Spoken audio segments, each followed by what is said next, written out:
Cody റോഡ്സിന്റെയും ഗുന്തറിന്റെയും king of the റിംഗിലെ മാച്ചിന്റെ stipulation എന്താണെന്നുള്ളത് Gunther ഇന്നത്തെ സ്മാക്ക് ഡൗൺ എപ്പിസോഡിൽ റിവീൽ ചെയ്തു. സാമി കോഡിയുടെ മുഖത്തടിച്ചു, കോഡി തിരിച്ചടിച്ചു. സോളോയെ റോമൻ റെയിൻസിന്റെ ബ്ലഡ് ലൈനിലേക്ക് വിളിക്കാൻ വേണ്ടിയിട്ട് ഇൻവൈറ്റ് ചെയ്യാൻ വേണ്ടിയിട്ട് ജേക്കബ് ഫാറ്റു സ്മാക്ക് ഡൗണിലെത്തി. ജെയ്സോയും ഫിൻ ബാലറും എല്ലനൈറ്റും എല്ലാവരും കൂടിയുള്ള ഒരു കിഡിലൻ ഫെയ്റ്റൽ 4-വേ match king of the ring ടൂർണമെന്റിന്റെ ആദ്യ റൗണ്ടായിട്ട് നടക്കുകയുണ്ടായി. അങ്ങനെ കുറച്ച് കിഡിലൻ മൊമെന്റുകളായിരുന്നു ഈ കഴിഞ്ഞ സ്മാക്ക് ഡൗണിൽ നടന്നിട്ടുണ്ടായിരുന്നത്. അപ്പോൾ എന്തൊക്കെയാണ് നടന്നത് എന്നുള്ളത് ഡീറ്റെയിൽ ആയിട്ട് അറിയാൻ വേണ്ടി നമുക്ക് നേരെ വീഡിയോയിലേക്ക് പോയി നോക്കാം. Welcome to weekly reviews. Video ഇഷ്ടപ്പെടുകയാണെങ്കിൽ ലൈക്ക് ചെയ്ത് സപ്പോർട്ട് ചെയ്തേക്കണേ. Welcome to Weekly Reviews. ഈ ആഴ്ച നടക്കുന്ന സ്മാക്ക് ഡൗണിലായിരിക്കും കോഡി റോഡ്സിന്റെയും ഗുന്തറിന്റെയും അടുത്ത ആഴ്ചയിലെ മാച്ചിന്റെ സ്റ്റിപ്പുലേഷൻ എന്താണ് എന്നുള്ളത് ഗുന്തർ പറയുക എന്ന് WWE ഓൾറെഡി കൺഫേം ചെയ്തിട്ടുണ്ടായിരുന്നു. അങ്ങനെ ഷോയുടെ ആദ്യം തന്നെ കാണിച്ചിട്ടുണ്ടായിരുന്നത് WWE ചാമ്പ്യൻ ആയിട്ടുണ്ടായിരുന്നു കോഡി റോഡ്സിനെയായിരുന്നു. കോഡിയുടെ അടുത്തേക്ക് നിക്കാൽഡിസ് വന്നു. ഇവർ രണ്ടുപേരും കൂടി സംസാരിച്ച സമയത്ത് നിക്കാൽഡിസ് പറഞ്ഞത് ഗുന്തർ എന്താണ് ആ ഒരു സ്റ്റിപ്പുലേഷൻ എന്നുള്ളത് ഇതുവരെ റിവീൽ ചെയ്തിട്ടില്ല, ഇന്നത്തെ ഷോയിലായിരിക്കും റിവീൽ ചെയ്യുക എന്നുള്ളതായിരുന്നു. അത് കഴിഞ്ഞ് ഉടനെ തന്നെ ഉസോസ് ആയിരുന്നു കോഡിയുടെ അടുത്തേക്ക് എത്തിയിട്ടുണ്ടായിരുന്നത്. ജെയ്സോ പറഞ്ഞത് ഇന്നത്തെ കിങ് ഓഫ് ദ റിംഗ് ടൂർണമെന്റിന്റെ ആദ്യ റൗണ്ടിൽ ഞാൻ മത്സരിക്കുന്നുണ്ട്, അതിലെന്തായാലും ഞാൻ വിജയിക്കും. ആദ്യ റൗണ്ടിൽ മാത്രമല്ല, ഈ ഒരു ടൂർണമെന്റും കിങ് ഓഫ് ദ റിംഗ് പട്ടവും എനിക്കുള്ളതാണ്. കിങ് ഓഫ് ദ റിംഗ് വിജയിച്ചു കഴിഞ്ഞാൽ ഞാൻ നേരെ വരാൻ വേണ്ടി പോകുന്നത് നിന്നെ എതിരിടാൻ വേണ്ടിയിട്ടായിരിക്കും. അപ്പോൾ കോഡി റോഡ്സ് പറഞ്ഞു, നീ അത് ശരിക്കും അർഹിക്കുന്ന ഒരു വ്യക്തി തന്നെയാണ്, പക്ഷെ നീ വരുന്നത് നിന്റെ തീരുമാനം കൊണ്ടായിരിക്കണം, അല്ലാതെ റോമൻ റെയിൻസ് പറഞ്ഞുകൊണ്ടായിരിക്കരുത്. പിന്നീട് കുറച്ച് സെഗ്മെന്റുകളെല്ലാം തന്നെ കഴിഞ്ഞതിന് ശേഷം ബാക്ക് സ്റ്റേജിൽ ഗുന്തറിനെയും നിക്ക് ആൽഡിസിനെയും കാണിക്കുകയുണ്ടായി. അതിൽ ഗുന്തർ നിക്ക് ആൽഡിസിനോടായിട്ട് പറഞ്ഞിട്ടുണ്ടായിരുന്നത്, എനിക്ക് ഈ ഒരു മാനേജ്മെന്റിനെ തീരെ വിശ്വാസം പോരാ, ഈ ഒരു മാനേജ്മെന്റ് എന്നെ തോൽപ്പിക്കുമെന്നുള്ളൊരു പേടി എനിക്കുണ്ട്. കാരണം കഴിഞ്ഞ ഷോയിൽ തന്നെ ഗുന്തറിന്റെ കാല് ആ ഒരു റിങ്ങിന്റെ റോപ്പിന്റെ താഴെ ഉണ്ടായിരുന്നിട്ട് വരെ ഗുന്തർ തോറ്റതായിട്ട് അവിടെ പ്രഖ്യാപിക്കുകയായിരുന്നു. അതുകൊണ്ട് ഒരു റഫറിയെ ഞാൻ കൊണ്ടുവരും, ഒരു സ്പെഷ്യൽ ഗസ്റ്റ് റഫറി ആയിരിക്കും ആ ഒരു മാച്ച് എന്നുള്ള രീതിയിൽ ഗുന്തർ അവിടെ പറഞ്ഞു വെക്കുകയുണ്ടായി. പക്ഷെ ആരാണ് ആ ഒരു സ്പെഷ്യൽ ഗസ്റ്റ് റഫറി ആയിട്ട് വരുന്നത് എന്നുള്ളത് ഗുന്തർ റിവീൽ ചെയ്തിട്ടില്ലായിരുന്നു. പിന്നീട് കുറച്ച് സെഗ്മെന്റുകൾക്ക് ശേഷം സാമി സെയിൻ റിംഗിലേക്ക് എത്തി കോഡി റോഡ്സിനെ വിളിക്കുകയുണ്ടായി. സാമി പറഞ്ഞിട്ടുണ്ടായിരുന്നത്, ഞാൻ എല്ലാ ആഴ്ചയിലും നിനക്ക് അറ്റാക്ക് കിട്ടുന്ന സമയത്ത് നിന്നെ രക്ഷിക്കാൻ വേണ്ടി വരുന്നുണ്ട്, ഈ വരുന്ന സമയത്തെല്ലാം തന്നെ നീ നല്ലപോലെ നിൽക്കുകയും ഞാൻ അടികൊണ്ട് നിലത്ത് വീണ് കിടക്കുകയും ചെയ്യുന്ന കാര്യം തന്നെയാണ് കാണുന്നത്. ഇതെല്ലാം തന്നെ നീ ശരിക്കും അറിഞ്ഞുകൊണ്ട് ചെയ്യുന്നതാണോ അതോ അറിയാതെ പറ്റുന്നതാണോ? അപ്പോൾ കോഡി പറഞ്ഞിട്ടുണ്ടായിരുന്നത്, ഇതൊന്നും തന്നെ ആ ഒരു രീതിയിൽ ഞാൻ അറിഞ്ഞുകൊണ്ട് ചെയ്യുന്നതാണ് എന്നുള്ളത് നീ വിചാരിക്കരുത്. നമ്മുടെ റെസിൽമേനിയ 40ന്റെ മൊമെന്റ് എല്ലാം തന്നെ നിനക്ക് ഓർമ്മയില്ല എന്ന് ചോദിച്ചപ്പോൾ സാമി പറഞ്ഞിട്ടുണ്ടായിരുന്നത്, ഞാൻ വേറൊരു കാര്യം ചോദിച്ചൂടെ, അന്ന് റെസിൽമേനിയ 40ൽ നീ വിജയിച്ച സമയത്ത് നിന്റെ കൂടെ സെലിബ്രേറ്റ് ചെയ്യാൻ വേണ്ടി നിന്നവരിൽ ഇപ്പോൾ എത്ര പേര് നിന്റെ ഫ്രണ്ട്സ് ആയിട്ടുണ്ട്? ഇതിൽ എത്ര പേര് നിന്നെ ചതിച്ചിട്ടുണ്ട്? നിനക്ക് തോന്നുന്നുണ്ടോ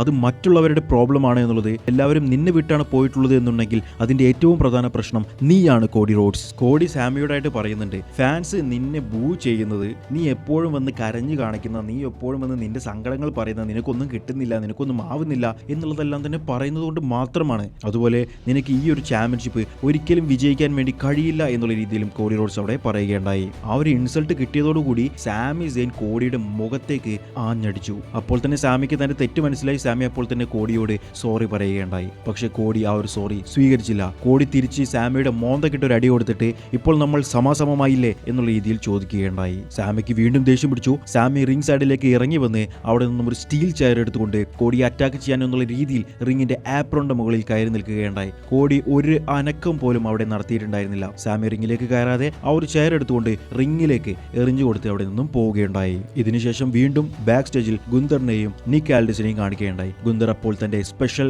ഗസ്റ്റ് റഫറിയെ അനൗൺസ് ചെയ്തു, മറ്റാരുമല്ല സാമി സെയിൻ. ഞാൻ സാമിയെ സ്പെഷ്യൽ ഗസ്റ്റ് റഫറി ആയിട്ട് വെക്കുന്നതിന്റെ കാരണം, ഒരു നല്ല മനുഷ്യനെ, ഒരു ഗുഡ് ഗായിയെ എനിക്ക് സ്പെഷ്യൽ ഗസ്റ്റ് റഫറി ആയിട്ട് വേണമായിരുന്നു. സാമി സെയിൻ ആണത്. സാമി സെയിൻ ആണ് അതിന് ഏറ്റവും ഉചിതനായ വ്യക്തി. പിന്നീട് ബാക്ക് സ്റ്റേജിൽ മറ്റൊരു സെഗ്മെന്റ് കാണിച്ചിട്ടുണ്ടായിരുന്നു. അതിൽ സോളോ സിക്കോയുടെ അടുത്തേക്ക് ജേക്കബ് ഫാറ്റ് വരുന്നതായിരുന്നു കാണിച്ചിട്ടുണ്ടായിരുന്നത്. OTCയുടെ അടുത്തു നിന്നും, അതായത് റോമൻ റെയിൻസിന്റെ അടുത്തു നിന്നും ഒരു മെസ്സേജുമായിട്ടാണ് താൻ വന്നിട്ടുള്ളത് എന്നുള്ളത് ജേക്കബ് ഫാറ്റ് പറയുകയുണ്ടായി. OTCക്ക് നിന്നെയും OTCയുടെ ടീമിൽ അഥവാ ബ്ലഡ് ലൈനിൽ ജോയിൻ ചെയ്യിപ്പിക്കണമെന്ന് ആഗ്രഹമുണ്ട്. ഒരുപാട് നാളായല്ലോ നീ പോയിട്ട്, അതുകൊണ്ട് നീ നമ്മുടെ ഹോമിലേക്ക് തിരിച്ചു വാ എന്നുള്ള രീതിയിലായിരുന്നു ജേക്കബ് ഫാറ്റു സോളോയെ വന്ന് വിളിച്ചിട്ടുണ്ടായിരുന്നത്.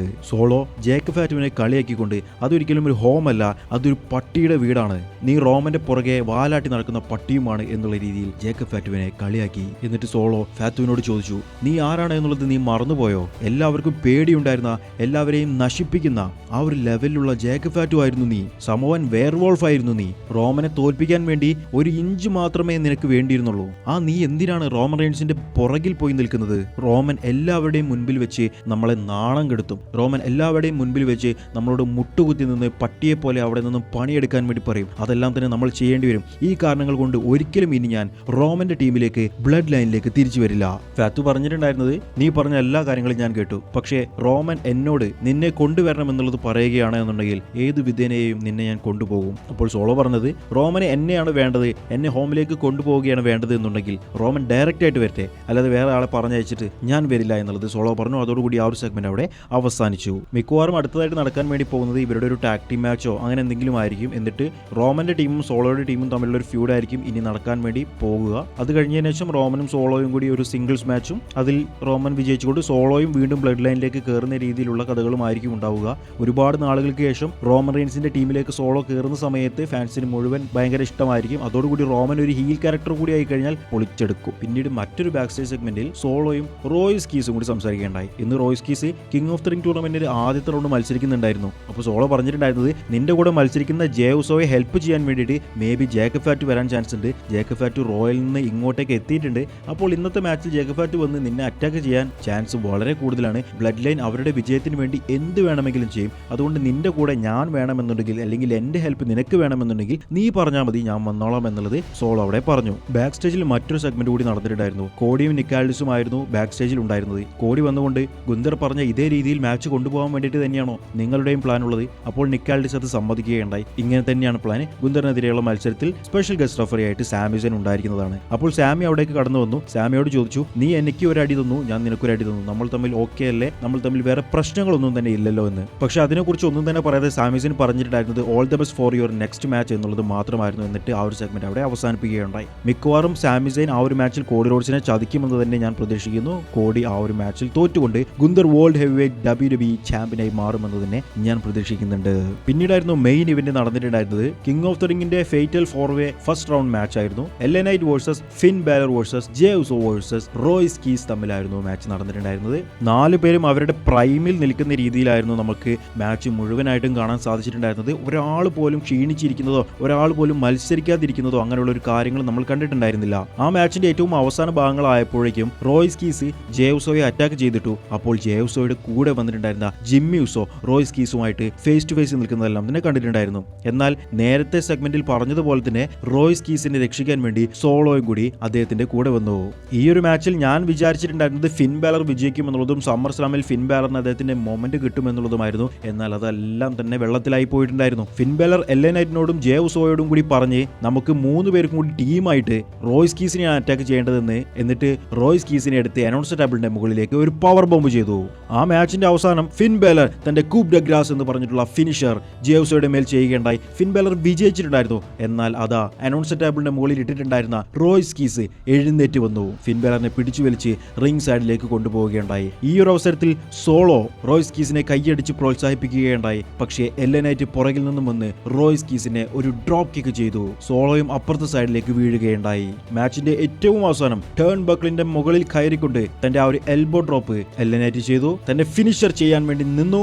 എന്നാൽ റോയ്സ് കീസിനെ ആ ഒരു ഫിനിഷർ ചെയ്യാൻ പോകുന്നതിന് തൊട്ട് മുൻപേ തന്നെ സോളോ വന്നുകൊണ്ട് റഫറി കാണാതെ LA നൈറ്റിനെ അറ്റാക്ക് ചെയ്തു. റോയ്സ് കീസ് തന്റെ ഫിനിഷർ LA നൈറ്റിന്റെ മുകളിൽ ചെയ്തു. തോൽപ്പിക്കാൻ നിൽക്കുന്നതിന് മുൻപേ ജേഉസോ ടേൺ ബക്കിളിന്റെ മുകളിൽ നിന്നും സ്പ്ലാഷ് ചെയ്തു. എന്നിട്ട് LA നൈറ്റിനെ പിൻ ചെയ്തുകൊണ്ട് ജേഉസോ ആ ഒരു മാച്ചിൽ വിജയിക്കുകയുണ്ടായി. അങ്ങനെ ജേഉസോ കിങ് ഓഫ് ദ റിംഗ് ടൂർണമെന്റിന്റെ ആദ്യ റൗണ്ടിൽ വിജയിച്ചു. ഇനി നടക്കാൻ വേണ്ടി പോകുന്നത് ജേഉസോ വേഴ്സസ് ജിവോൺ എവാൻസ് തമ്മിലുള്ള സെമി ഫൈനൽ റൗണ്ട് ആയിരിക്കും. അപ്പോൾ അടുത്ത ആഴ്ചയിലെ റോയിലോ സ്മാക്ക് ഡൗണിൽ എന്തൊക്കെ നടക്കുമെന്നറിയാൻ നമുക്ക് കാത്തിരിക്കാം. അതുവരേക്കും ബൈ ഗൈസ്.